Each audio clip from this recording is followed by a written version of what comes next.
Chapter 3. This request to write it down big often produced somewhat startled reactions. Anna's presentation on these occasions was like a stick of dynamite with a very short fuse, and it frightened some people. To be confronted by a red-headed 5-year-old kid, to have a notebook and pencil thrust into your hand, and to be requested to write it down big, was for a lot of people unnerving to say the least. People shied away with that kind of look. They replied with, "Buzz off, kid. Don't bother me, kid." But Anna expected this sort of thing and pressed on regardless. Anna's ship of discovery was now fully underway. True, it might leak a bit here and there, and the seas of knowledge can become a little rough at times, but there was no turning back. There were things to be discovered, and Anna meant to discover them. Many and many an evening I would be sitting on the steps smoking a fag and watching her asking people to write it down big, enjoying her search for knowledge. One particular evening, after a row of refusals on the part of passers-by, Anna began to sag. I reckoned it was about time to dish out a few words of comfort. I levered myself off the steps and crossed the road to her. She pointed to a broken-off stump on an iron railing. "I want someone to write about that, but they don't see it." "Perhaps they're too busy," I suggested. "No, it ain't. They don't see it. They don't know what I mean." This last reply was uttered with a kind of deep and inward sadness. It was a sentence that I was to hear more and more. "They don't see it. They don't see it." I had read the disappointment on her face and knew what to do. Or I thought I knew. This was the kind of situation that I figured I could handle. I picked her up and held her close to me. "Don't be too disappointed, Titch." "Not disappointed, sad." "Never mind," I said. "I'll write it down big for you." She wriggled herself out of my arms and stood on the pavement, her hands fiddling with the notebook and pencil, head bowed with tears on her cheeks. My mind raced around in circles. A number of methods of approach jostled each other. Just as I was about to put it all right again, that passing angel fetched me a crack on the skull again. So I remained silent and waited. She stood there in utter dejection. I knew for certain, I told myself, knew for certain that she wanted to run into my arms, knew that she wanted comforting, but she just stood there, wrestling inwardly. Trams clanked on their way, people shopped, barra boys shouted their wares, and there we stood, me fighting against picking her up and the sharing of some new picture painted in her mind. At last she looked up and her eyes met mine. It suddenly got cold and I wanted to hit somebody. I knew this look. I had seen it before in other people, and it had happened to me more than once. Like some monstrous iceberg appearing out of the fog, the word formed, welling up deep inside me, haloed with tears, but none the less clear to see. Anna was mourning. All the doors of her eyes and heart stood wide open, and that lonely cell of her innermost being stood plain to see. "I don't want you to write nothink." She tried out a smile, but it didn't work out too well, and with a sniff she continued, "I know what people see, and I know what you see, but some people don't see nothink. And she threw herself into my arms and sobbed. On that evening, in a street in East London, I stood with a child in my arms and looked into that lonely cell of humanity. No book learning, no lecture has shown me more than those few moments. Lonely the cell may be, but dark never. It wasn't dark behind those tear-filled eyes, but a blaze of light. And God made man in his own image, not in shape, not in intelligence, not in eyes or ears or hands or feet, but in this total inwardness. In here was the image of God. It isn't the devil in humanity that makes man a lonely creature. It's his godlikeness. It's the fullness of the good that can't get out or can't find its proper other place that makes for loneliness. Anna's misery was for others. They just could not see the beauty on that broken iron stump, the colours, the crystalline shapes. They couldn't see the possibilities there. Anna wanted them to join with her in this exciting new world, but they could not imagine themselves to be so small that this jagged fracture could become a world of iron mountains, of iron plains with crystal trees.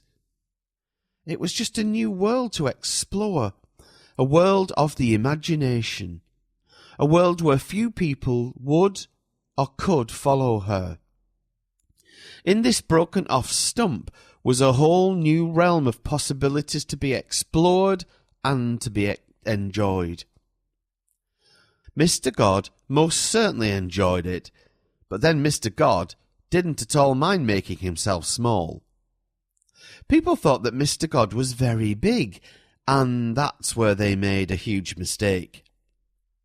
Mr. God could obviously be any size he wanted to be. If he couldn't be little, how could he know what it was like to be a ladybird? Indeed, how could he? So, like Alice in Wonderland, Anna ate of the cake of imagination and altered her size to fit the occasion. After all, Mr. God did not only have one point of view, but an infinity of viewing points, and the whole purpose of living was to be like Mr. God.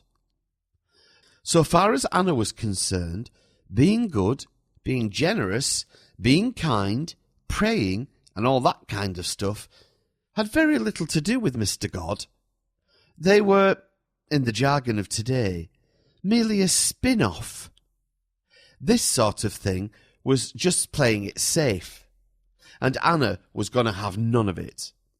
No, religion was all about being like Mr. God, and it was here that things could get a little tough.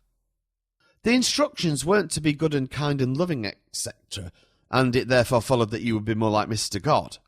Oh no, the whole point of being alive was to be like Mr. God, and then you couldn't help but be good and kind and loving, could you? If you get like Mr. God, you don't know you are, do you? Are what? I questioned. Good and kind and loving. This last comment was delivered in her throwaway tone of voice, as if it were insignificant and irrelevant. I knew this one of old. Either you had to pretend it hadn't happened, or start asking questions. A moment or two of hesitation on my part as I watched that grin spread from her toes and explode in one sharp hoot of mirth, and I realised that she had sprung the trap. She had something to say and had forced me into asking the question. If I hadn't done it then, I would have had to do it sooner or later. OK, Titch, what's all this goodness and kindness and loving like then? Well, and the tone of her voice slid down the roller coaster of excitement, shot up the other side and took off. Well, if you think you are, you ain't. From my position at the bottom of this particular class, I asked, how come? I thought I had got the drift of this conversation and reckoned I was waiting for her about 2 steps ahead. She had signalled a right turn and I was waiting for her, but suddenly she took a left-hand U-turn and sped back against the oncoming arguments. Thrown off balance by this sudden switch, I could do no more than to walk back to where she was waiting. "Right. Give," I said. "You don't expect Mr. God knows he is good and kind and loving, do you?" I don't suppose I'd ever given this a moment's thought. But putting it like that, there was only one answer to give, even though I wasn't convinced of the truth of it. "I guess not," I replied with some hesitation. The question, why, got stuck somewhere between my brain box and my vocal cords. I should have known that the whole of this conversation was leading to some conclusion, some idea, some statement that satisfied her completely. She gathered herself, holding her excitement in check.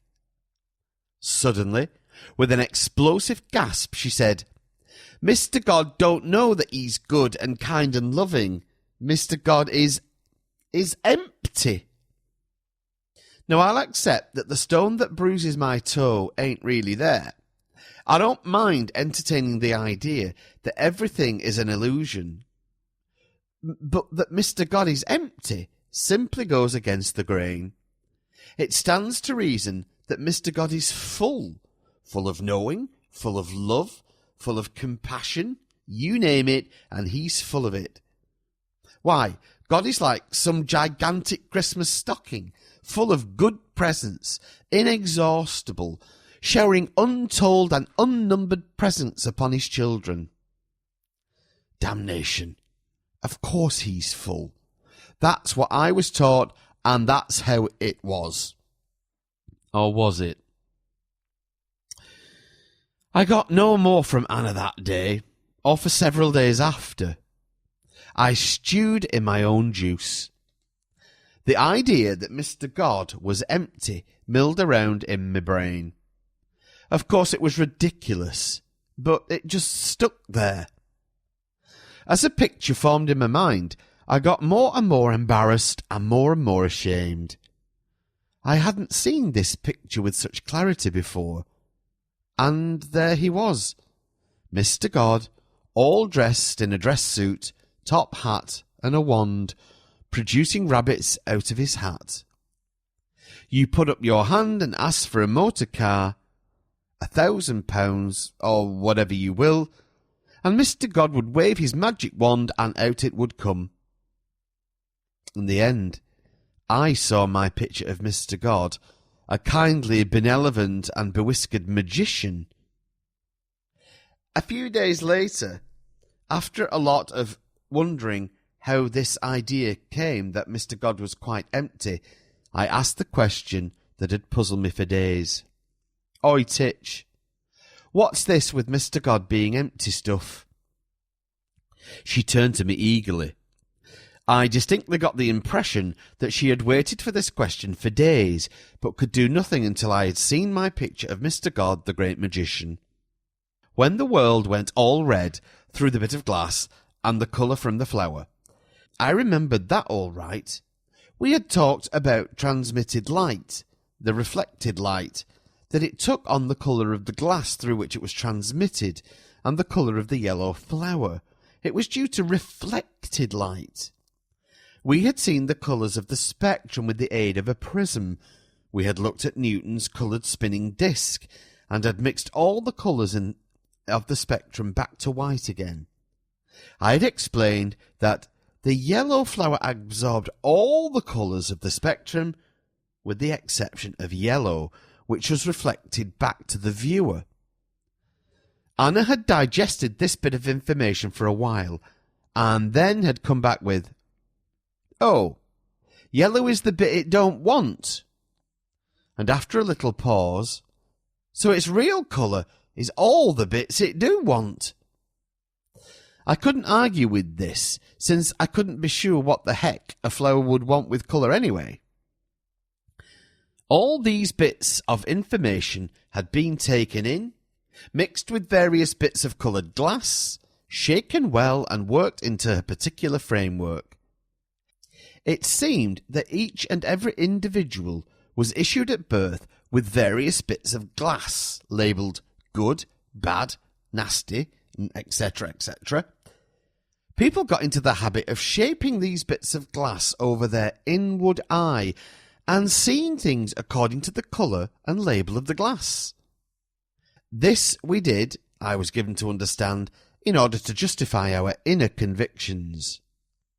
Now, Mr. God was a bit different from a flower. A flower that didn't want the yellow light was called yellow by us because that's what we saw. You couldn't say the same thing about Mr. God. Mr. God wanted everything, so he didn't reflect anything back. Now, if Mr. God didn't reflect anything back, we couldn't possibly see him, could we? So as far as we were concerned, so far as we were able to understand what Mr. God was, we simply had to admit that Mr. God was quite empty. Not empty because there was truly nothing there, but empty because he accepted everything, because he wanted everything and did not reflect anything back. Of course, you could cheat if you wanted to. You could wear your bit of coloured glass marked Mr. God is loving, or the bit marked Mr. God is kind, but then, of course, you would miss the whole nature of Mr. God. Just imagine what kind of an object Mr. God must be if he accepts everything, if he reflects absolutely nothing back. This, said Anna, is being a real God. This is what we were being asked to do. Throw away our pieces of coloured glass and see clearly. The fact that old Nick was busy turning them out by the million had made things a bit difficult at times, but that was the way things were. Sometimes, said Anna, grown-ups make kids have bits of glass. Why would they do that? I asked. So they can make the kids do something they want them to do. You mean frighten them? Yes, to do something. Like God will punish you if you don't eat up your prunes. Yes, like that. But Mr. God don't care if you don't like prunes, do he? I guess not. If he did punish you for that, he would be a big bully, and he ain't. Most people are lucky if they ever discover the world in which they live. Anna had discovered innumerable worlds through her bistre-coloured glass, optical fibres, mirrors and garden witch balls. The only problem with these many worlds is that more often than not, you soon run out of words to describe what you saw. I can't ever remember Anna using the words noun or verb, and certainly she couldn't tell an adjective from a ham sandwich. But she very soon came to the conclusion that the most hazardous aspects of writing or talking was the use of descriptive words. She'd go along with the statement that a rose is a rose is a rose. Well, almost go along with it. But that red is red is red was quite something else again. The problem with words got further complicated by Mrs. Sussums. Mrs. Sussums had met us in the street. Mrs. Sussums was in fact Aunt Dolly, an aunt by marriage, and Aunt Dolly had one great passion in her life. This was eating nut toffee. She ate it in enormous quantities, continuously, and, consequently, her face always looked somewhat deformed by the presence of a large lump of toffee. If one was critical of Aunt Dolly, it was because she always insisted on kissing everyone. Not once, but many times.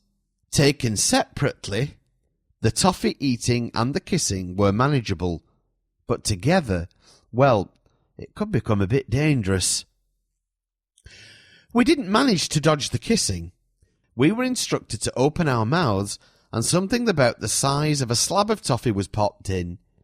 That is to say, about half of it went inside, and the rest had to stay outside and wait.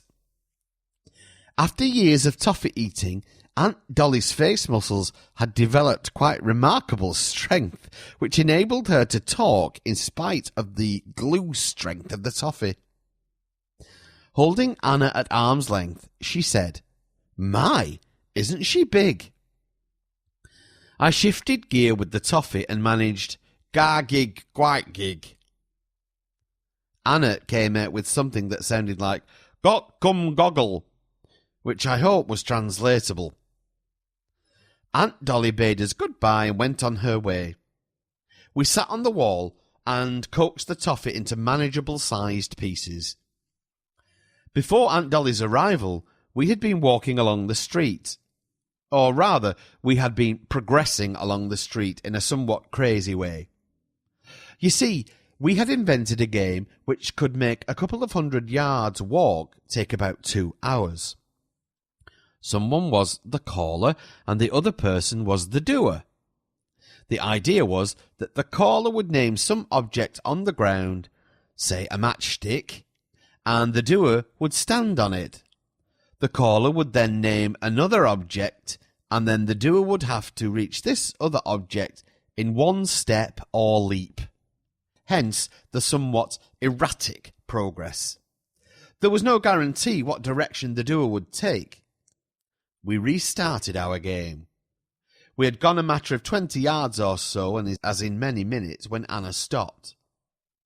"Finn, we both be doers, and I be a caller too." So off we set, Anna doing the calling, and we both doing the doing. Only this time it was different. No giggling this time, no squeaks of, "I found one! I found the train ticket!" This time it was altogether too earnest. Anna muttered to herself at every step. Little step, hop, little step, hop, big step, hop. And then she stopped. Looking back over the last step, she turned her head to me and said, "Was that a big step?" "Not very." "It was for me." "That's because you're just a titch," I grinned. "Aunt Dolly said I was big." "She probably meant you were big for your age," I replied. As an explanation, this didn't satisfy her one bit. The game stopped dead. She turned towards me, hands on her hips, and I could see her thinking apparatus itching with a woolliness of a word. "It don't mean nothink," she said, like a judge putting on a black cap. "Well, it does," I tried to explain. "It means, compared to a lot of little girls of 5 and a bit years of age, you are bigger than most." "Well then, if them girls was 10, I would be littler, wouldn't I?" "Well, it could be." "If I was the only one, I wouldn't be littler or bigger, would I? I'd just be me, wouldn't I?" I nodded my agreement. I could feel the tide coming in again. I could feel her working up to something. So I tried one last sentence before I was completely submerged. "Look, Titch, you don't use words like bigger or lovelier or smaller or sweeter unless you've got some other thing to compare them with." "Then you can't then, not always." There was a note of confidence in her voice. "Can't what?" I asked. "Can't compare. 'Cause," and Anna fired her salvo of big guns, "'cause, Mr. God. There ain't two Mr. Gods, so you can't compare. People don't compare Mr. God with themselves." I know. She giggled at my efforts to defend myself. "So what are you getting all fuzzed up about then?" Cause they compare themselves with Mr. God." "Same difference," I replied. "Ain't." I reckon I had won this particular exchange, since my questions had forced her into a wrong move. After all, she had agreed that people didn't compare Mr. God with themselves, So it followed that they didn't compare themselves with Mr. God, and I told her so. Preparing to move to the top of the class on this particular exchange, I launched my unmistakable man-o'-war with, "You said people did compare. You should have said that people didn't compare." Anna looked at me. I hurriedly manned the guns. I knew that I was right, but I was going to be prepared just in case. Anna looked, and my unmistakable man-o'-war just disappeared. I can remember feeling bad that she had handcuffed herself with her own arguments, feeling bad that it had been to some extent my fault, and feeling bad that I enjoyed winning this exchange. She moved closer to me and put her arms around me and buried her head in the base of my chest. I thought how tired she must be with all this thinking, how disappointed she must feel because she hadn't got it. All the doors of my storehouse of comfort and love opened wide, and I hugged her. She gave a little wiggle to signify that she'd understood. "Finn," she said quietly, "compare 2 with 3. "One less," I murmured in the fug of contentment. Now compare 3 with 2. 1 more." "That's right. 1 less is the same as 1 more." "Huh?" I grunted. "1 less is the same as—" "Hey!" Suddenly she was 10 yards away, doubled up with mirth and hooting like a banshee. "It isn't the same," I yelled after her. "It is too," she bellowed. I chased her home through the stalls and barrows of the market street. I didn't catch her.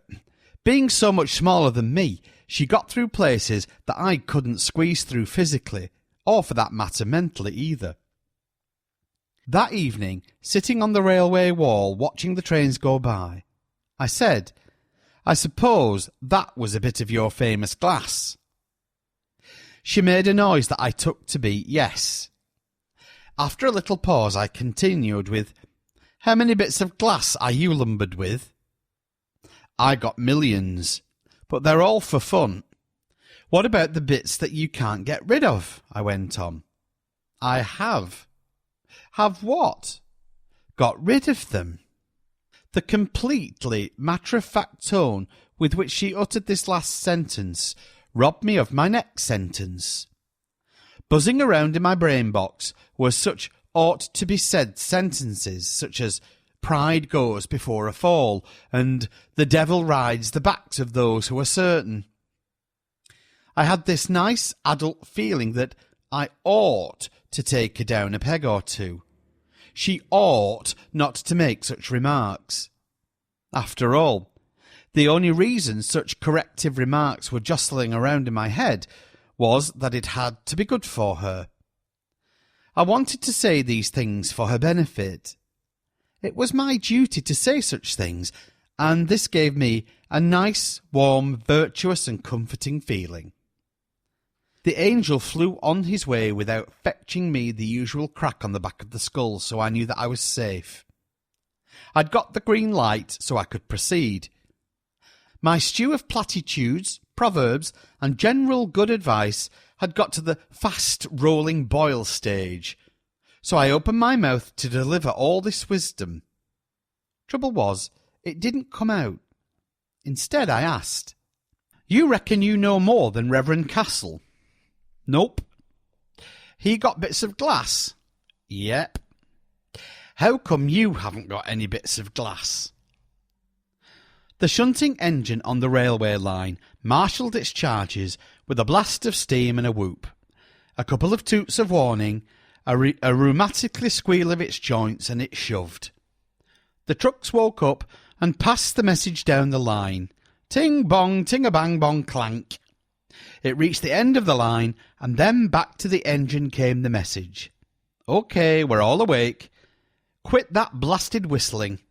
I grinned as I thought that the tank engine and Anna might be related in some way. They both had the same sort of technique. The engine shoved the trucks, and Anna shoved me into asking the kind of questions that she wanted to answer. She didn't need to think about the answers to my question, "How come you haven't got bits of glass?" She'd had it ready for a long time, simply waiting for the right moment to deliver it. She didn't make a fuss about delivering it either. Oh, 'cause I ain't frightened. Now, that's probably the most miserable sentence that can be uttered. Miserable because that's what it's all about. Miserable because it's too damned expensive. Miserable because the price of not being frightened is trust. And what a word that is.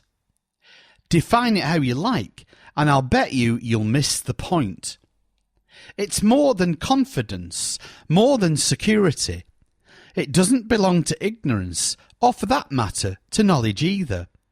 It is simply the ability to move out of the "I'm the centre of all things" and to let something or someone take over. And as for Anna, she had simply moved out and let Mr. God move in. I'd known about this for a long time. I liked mathematics. I see it as the most beautiful, most exciting, most poetic, and the most sublime of all activities. I have and have had for many years a little plaything, a toy, something I like to consider and something which sparks off ideas in me. It is simply two circles of heavy copper wire linked together like two links of a chain. I play with this so often that at times I'm quite unaware that I have it in my hands. On one occasion I was holding it so that the circles stood at right angles to one another. Anna pointed to one of the circles and said, "I know what that is. That's me. And that's Mr. God," she said, pointing to the other. "Mr. God goes right through my middle, and I go right through Mr. God's middle." And that's how it was. Anna had grasped that her proper place was in God's middle and that God's proper place was in her middle. That might be a little difficult to come upon for the first time, but the taste of it gets nicer and nicer. And of course Anna's "'cause I ain't frightened" was completely without blemish. This was her structure, her satisfactory picture of how things were. And I envied her. It wasn't very often that Anna was taken completely off her guard, but on one particular occasion I actually saw a spoonful of spotted dickon custard arrested in mid-air. It happened like this. Ma B had a pudding shop. Ma B was one of nature's miracles, for she was taller when she was lying down than she was when she was standing up. I suppose it was because she ate all of her own puddings. Ma B had reduced the English language to real basic stuff. She had the use of two sentences. "What's yours, ducks?" and "Fancy that." What Ma B lacked in the way of the melody of language, she made up for by orchestration. "Fancy that" could be orchestrated to signify surprise, indignation, horror, or any feeling or mixture of feelings appropriate to the moment. When Ma B wheezed out, "What's yours, ducks?" the request for 2 of meat pud and 2 of peas pud was often followed by such juicy bits as, "What do you think of Mrs. So-and-so's eldest?" This is where "fancy that" came in so handy. Perhaps Mrs. So-and-so's eldest had upended and died, and "fancy that" was suitably draped in black. Or perhaps Mrs. So-and-so's eldest had gone off with the lodger, and "fancy that" was another way of saying, "I knew it all along." But "fancy that" it was always. As for "What's yours, ducks?" Ma B was no snob. "What's yours, ducks" had a universal quality about it. It applied equally to 16-stone dockers, vicars, tram drivers, kids, and dogs. Danny had a theory that Ma B had eaten so much of her own suet puddings that her vocal cords had got gunged up with the suet, and there were only 2 utterances that could find their way out. "Fancy that" and "What's yours, ducks?" Ma B's pudding shop sold every kind of pudding. Meat puddings, suet puddings, with or without fruit, dumplings, with or without fruit, every conceivable kind of stodge pudding Ma B sold. As an incentive to buy her wares, the sauces were free. Jam sauce, chocolate sauce, custard, and gravies of all sorts in great cauldrons. The only time that this suet pudding heaven of happiness was ever marred, and it happened 2 or 3 times an hour, was when some little urchin tried to swipe a free bit of pudding. Ma B shifted her 20 stone and brought the ladle down with a crash, but the little hand had long since gone. Ma B wasn't a very good shot with her ladle. Not only did the waving of this lethal weapon shower everybody with custard or whatever sauce had last been used, but the blow often landed and did some lasting damage to an innocent suet pudding on the counter. Those in the know stood well back, or even sat on the seat provided for, as the notice on the shop window read. The evening of the arrested Spotted Dick, we were sitting at the tables. There were 6 of us. Anna and her 2 special buddies, Bom Bom and Tick-Tock, Danny, a young French-Canadian, Millie, and the Venus de Mile End, and me.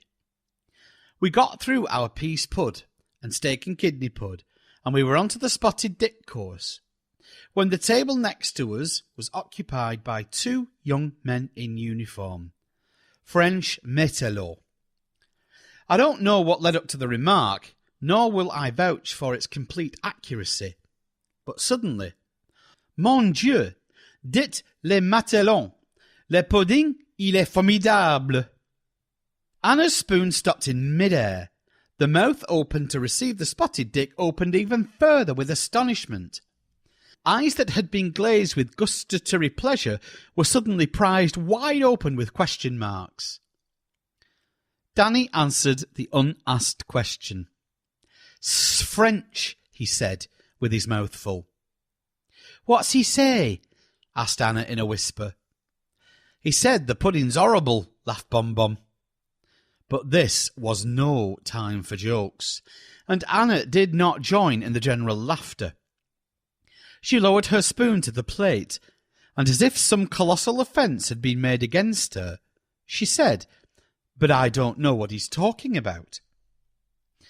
Now, my French is limited to papillon, being belle, vaches eating grass, and the pluie being wet. In spite of this, I managed to tell Anna that French was spoken in France, that France was another country, and was generally that way, waving my hand in an eastward direction. I managed to convince her that this was no visitation of angels speaking the language of heaven, and that in fact Danny could speak French as well as he could speak English. She digested this bit of information more readily and easily than she digested Ma B Spotted Dick. "Can I ask him?" she whispered. "Ask him what?" I queried. "To write down what he said." "Sure." With a paper and pencil at the ready, Anna went off and asked the matelot to write it down big, about the pudding. Happily, one of the matelots spoke English, so he didn't need my help. 2 cups of tea later, she came back to our table and even managed an au revoir in response to their leaving. The excitement of this meeting lasted for a day or 2. The fact that there were more people in France speaking French than there were people in English speaking English came as a bit of a shock. A few days later, I took her to the public library and showed her textbooks of various languages, but by this time Anna had distilled her astonishment and had tucked it into an appropriate corner of her mind. As she explained to me later, it was not really surprising when you think about it. After all, cats speak cat language, and dogs speak dog language, and trees speak tree language, so it wasn't really surprising that French people spoke the French language. I had been taken aback a little by Anna's reaction to hearing the French language spoken. She certainly knew of other languages. She could speak rhyming slang and backslang and used a lot of Yiddish words in her own speaking. She was able to talk to TikTok in sign language. This was necessary since TikTok had been born deaf. Braille had intrigued her, and my own interests in ham radio had revealed to her the mysteries of the Morse code. What I did not know at the time of this French encounter was that she was already immersed in the problems of languages. Her reaction to the French language had been more on the lines of, "What, another one?" It seemed that two questions had germinated in her mind concerning language. The first was, can I make a language of my own? The second being, just what is language? The first question was well on its way to being solved. One evening, I was shown the workings out of this adventure. One of the many shoeboxes was taken from the cupboard and placed on the kitchen table. It contained notebooks and many sheets of paper. The first sheet of paper to be taken from the boxes showed a simple column of numbers on the left-hand side of the page, and on the right-hand side, word or words corresponding. The fact that it was possible to write 5 apples with a numeral and 5 apples as a word was, I was told, very important. If all numerals could be written as words, then it followed that all words could be written as numerals. A simple substitution of the first 26 numbers in place of the 26 letters obviously did the trick. But writing the word God as 7, 15, 4 really didn't help that much. Objects could be used for substitutes for letters, or the names of the objects could be used. A reading primer showed that A is for apple, and of course the implication was then that apple is for A. If apple is for A, and pear is for P, and lemon is for L, and lastly E is for elephant, then the word apple could be represented with a line of objects. Apple, pear, lemon, elephant. Sheet after sheet of paper showed that Anna had experimented with words, numbers, objects and codes until she had finally come to the conclusion that the problem about inventing a language wasn't that it was very difficult. Far from it. The difficulty was, how do you choose among so many possibilities? What she did come up with, however, was an adaptation of Morse code. This consisted only of dots and dashes. It was pretty plain to see that any two distinct things could be used. As Mr. God had been thoughtful enough to provide a left foot and a right foot, well, these could be used to talk with. A hop on the left foot was to be taken as a dot, a hop on the right foot as a dash, both feet on the ground was the end of a letter. We got quite good at this kind of communication and could converse over quite large distances. For close work,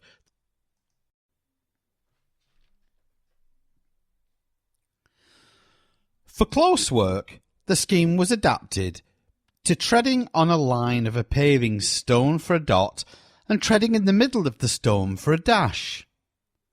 By holding hands and pressing either with the little finger or the thumb, we developed a very intimate and private means of conversing. In all, Anna produced 9 different variations of this system. I got caught up with her enthusiastic approach to this form of communication and produced 2 buzzer belts. The buzzer belt was simply a belt with 2 buzzers riveted to it, and when the belt was worn, one buzzer snuggled under the left rib and the other the right rib. The serious drawback to this method were, firstly, that the buzzers tickled and made her laugh. Secondly, that the whole business of being wired up with bell pushes, batteries and connecting wire was a bit tedious. And thirdly, that for the first time that we tried to use it in the street, we managed to trip up a couple of innocent people who, to say the least of it, were not amused. So we scrapped that method. The question, just what is language, was a little more tricky to work out. In the course of her workings out, Anna had come to the conclusion that in the realm of numbers there was one number which was far more important than any other number. This was the number 1. Important because any other number could be made up of adding sufficient numbers of ones together. True, there was a tricky way out. You could, of course, use signs like 5 or 37 or 574 instead of saying 1 plus 1 plus 1 plus 1, etc. This method merely saved you time. It didn't alter the argument that 1 was the most important number. Like numbers, words also had a most important word, and this word, naturally enough, was God. Anna saw the most important number 1 as the apex of a triangle, only her triangle was standing on the apex. Number 1 had to bear the weight of all the other numbers. Words were different. Words seemed to stand on piles of other words. These other words served the purpose of explaining and use and the meaning of the word on the top. The word God stood on the top of the pile that contained all the other words, and that somehow or other you were expected to climb to the top of this pile to understand the meaning of the word God. This was a daunting idea. The Bible, the church, the Sunday school were all busy building this colossal mountain of words, and it was doubtful if anyone could climb to the top of such a huge pile. Fortunately, good old Mr. God had, in his wisdom, already solved the problem for us. The solution of the problem did not lie with words, but with numbers. The number 1 bore the weight of all the other numbers, so it must be wrong to expect words to bear the weight and the meaning of the word God. No, it must be that God is the word that bears the weight of all the other words. So the pyramid idea of words with God on the top is wrong side up, so turn it upside down. That's better. Now the whole pyramid of words is standing on the apex, like the numbers. The apex of the word pyramid is God, and that must be right, because now the word God carries the weight and the meaning of all the other words. Anna showed me her workings out. One sheet contained an upside-down triangle, standing on a point labelled 1. This was the numbers triangle. One sheet showed a triangle standing on a point labelled God, and the last sheet in the shoebox showed a triangle standing on the point marked Anna. Ah, I said, you've got a triangle all to yourself, I see. No, everybody's got one. Oh, what's it mean then? It's for when I die and Mr. God asks me all them questions. What about it? Well, I've got to answer them all by myself. No one can do it for me. I see. But what does the triangle mean? That I have got to be responsible, I suggested. Yes, responsible. Yes, I see. You mean you've got to bear all the weight like those other triangles do. Yes, of the things I've done and the things I've thought. Each word was underlined with a nod of satisfaction. She left me in the silence of her full stop. It took a little time for all this to sink in, but it was true. We've all got to bear the weight of our own actions. We've all got to be responsible, either now or later. We've got to answer Mr. God's questions all by ourselves.